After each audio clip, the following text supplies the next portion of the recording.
काबा शरीफ हज़रत आदम अलैहिस्सलाम से लेकर अरब में कुरैश के ज़माने तक इबादत का मरकज़ रहा और न सिर्फ जज़ीरा अरब बल्कि पूरी दुनिया में इब्राहीम अलैहिस्सलाम के मानने वाले काबा को यकता परस्ती का मरकज़ मानते रहे। जिनके हाथों में भी बैतुल्लाह का बाग दौड़ आया, उन्होंने नहायत ही इज़्ज़त व एहतराम के साथ इस घर को संभाला और हवादिसे ज़माना की वजह से अगर काबा को नुकसान पहुंचा तो उन्होंने इस घर की बार बार तामीर करवाई।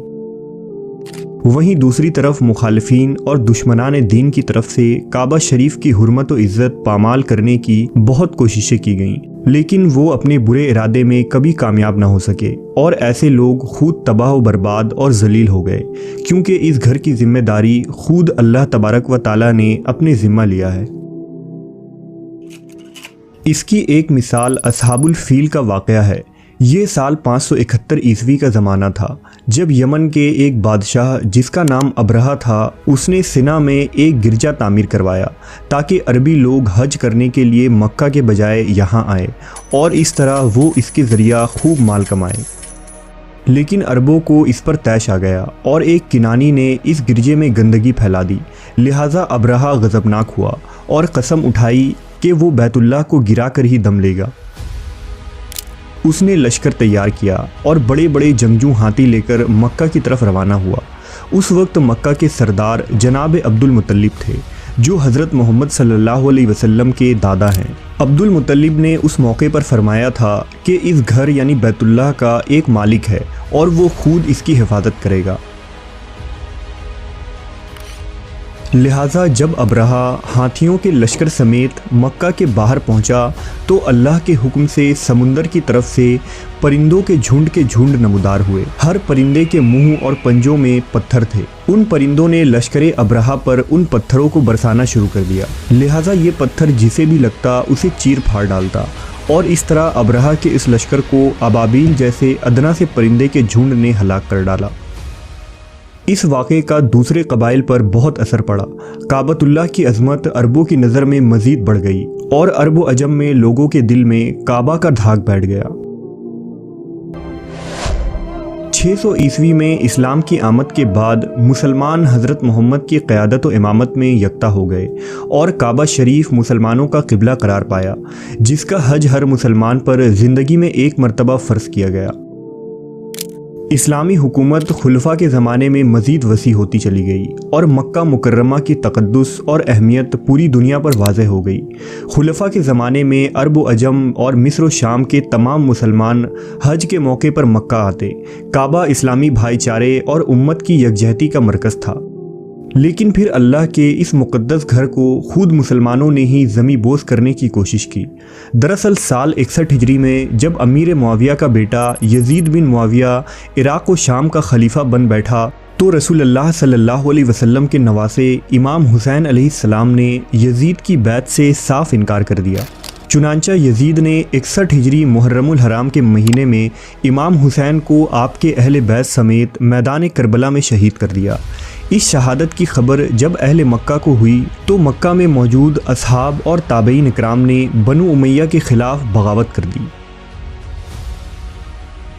इस दौरान मक्का वालों ने हज़रत अब्दुल्लाह इब्न ज़ुबैर रज़ियल्लाहु ताला अन्हु को अपना खलीफा बना लिया। अब्दुल्लाह इब्न ज़ुबैर सहाबी रसूल थे और हज़रत अबू बकर के नवासे थे। आपने मक्का में अपनी खिलाफत का ऐलान किया और एक लश्कर तरतीब दी ताकि यजीदियों का डट कर मुकाबला कर पाएँ। यजीद लईन ने अपने एक सिपाही इब्न नुमैर को भारी लश्कर देकर मक्का की तरफ रवाना किया। इब्न नुमैर ने अब्दुल्लाह इब्न ज़ुबैर को यजीद की बैत करने पर मजबूर किया, लेकिन आप रज़ियल्लाहु ताला अन्हु ने इससे इनकार कर दिया और अपने सिपाहियों और साथियों समेत हरम शरीफ में पनाह ले ली। अहले मक्का जानते थे कि हरम पाक में जंग व जदल करना हराम है और यजीद की फ़ौज यहाँ कोई खून खराबा ना करेगी। लेकिन इब्न नुमैर ने मुहर्रम 64 हिजरी को कोहे अबू कबीस पर मंजनीक नस्ब करके गंधक और आतिशगीर मादे को जलाया और हरम शरीफ की तरफ आग के गोले बरसाए। लिहाजा इस गोलाबारी से खाना काबा के गिलाफ में आग लग गई और पत्थरों के गिरने से काबा की दीवारें इस कदर कमज़ोर हो गई कि ऐसा मालूम होता था कि अनकरीब दीवारें गिर जाएंगी। عالم اسلام کے آنکھوں سے آنسو جاری تھا۔ مسلمان کا سینہ غم و دکھ کے پہاڑ تلے دب گیا تھا کہ کس طرح نام نہاد مسلمانوں نے اقتدار و حکومت کے خاطر ابراہیم خلیل اللہ کے اس گھر پر دھاوا بول دیا۔ بہرحال حضرت عبداللہ ابن زبیر رضی اللہ تعالیٰ عنہ نے استخارے کے بعد خانہ کعبہ کو منہدم کر کے زمین کے برابر کر دیا اور اس کی بنیادوں پر اسے دوبارہ قائم کیا، جس میں حتیم کو بھی ملا لیا گیا۔ آپ نے کعبہ کے 2 دروازے بنا دیے، 2 کواڑ بنوائے، کعبہ کے دیواروں کو چونا اور پگھلے ہوئے شیشے سے تعمیر کیا گیا جسے یمن سے منگوایا گیا تھا۔ تعمیر مکمل ہونے کے بعد کعبہ کے باہر اور اندر مشک بھر دیا گیا اور اس پر سیاہ کسوہ ڈلوایا گیا۔ تاریخ دانوں نے لکھا ہے کہ وہ دن بہت عجیب تھا۔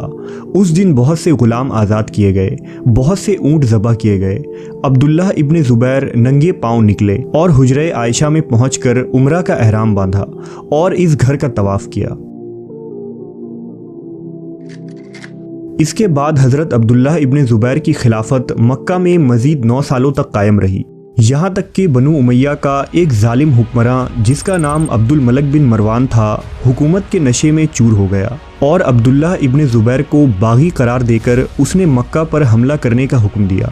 اس نے اپنے ظالم گورنر حجاج بن یوسف کو لشکر دے کر مکہ بھیجا۔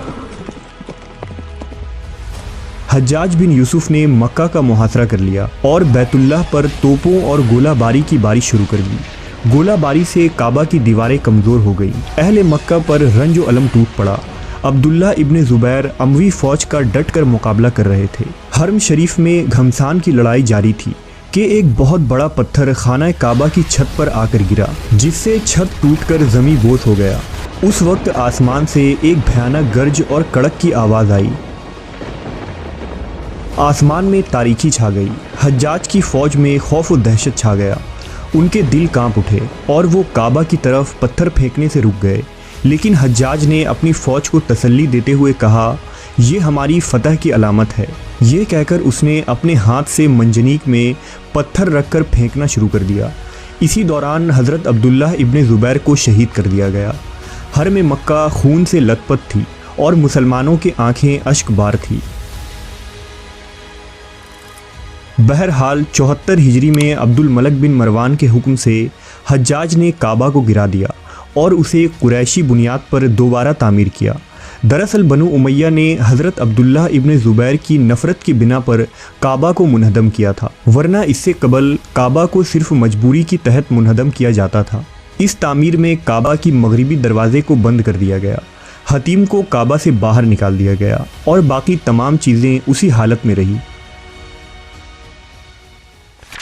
60 سالوں بعد جب بنو عباس کی حکومت آئی تو خلیفہ ہارون الرشید نے ارادہ کیا کہ کعبہ شریف کو حضرت عبداللہ ابن زبیر کی تعمیر کے مطابق پھر سے تعمیر کریں، مگر امام مالک رحمۃ اللہ علیہ نے اسے سختی سے منع فرما دیا کہ کعبہ کی تعمیر کو بادشاہوں کا کھیل نہ بنایا جائے۔ اس کے بعد بیت اللہ 900 سالوں تک اسی حالت پر قائم رہی۔ بے شمار حکومتوں کا عروج و زوال ہوا، لیکن مکہ و مدینہ میں امن و امان قائم رہا۔ اور پھر سال 1040 ہجری میں ترک عثمانی سلطان اور فاتح قسطنطنیہ سلطان محمد فاتح کے بیٹے سلطان مراد خان کو کعبہ کی تعمیر کی سعادت نصیب ہوئی۔ دراصل سال 1039 عیسوی میں شعبان کے مہینے میں مکہ میں زبردست موسلا دھار بارش ہوئی۔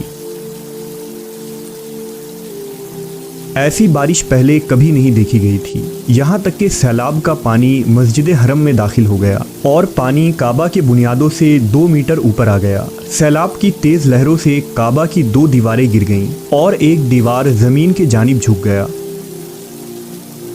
اس وقت کے خلیفہ سلطان مراد خان ایک نیک سیرت سلطان تھے جو حرم شریف اور مقدس مقامات کا بے حد احترام کیا کرتے اور عقیدت رکھتے تھے، لہذا سلطان نے کعبہ کو دوبارہ تعمیر کرنے کا حکم دیا اور یہ عمارت آج تک ایسے ہی قائم ہے۔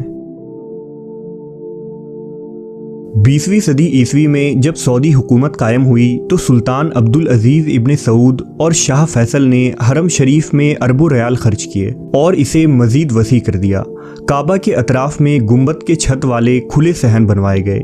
वसी व अरीज़ बिल्डिंग जदीद तर्ज पर तामीर की गईं। रोशनी का इंतज़ाम और बुलंद मीनारों से हरम शरीफ की शान व शौकत में 4 चांद लग गए। लेकिन काबा को ढाने और उसके नुकसान पहुंचाने की तारीख कभी ख़त्म नहीं होगी। लिहाजा अबू हुरैरा रज़ियल्लाहु ताला अन्हु बयान करते हैं कि रसूलुल्लाह सल्लल्लाहु अलैहि वसल्लम ने फरमाया, क़यामत के करीब छोटी और टेढ़ी पिंडलियों वाला एक हबशी काबा की इमारत को ढा देगा। इमाम अली अलैहिस्सलाम का फरमान है कि इस घर का तवाफ़ जिस कदर मुमकिन हो ज़्यादा से ज़्यादा कर लो, क्योंकि बहुत जल्द एक हबशी अपनी कुदाल के साथ बैतुल्लाह की इमारत ढाने वाला है।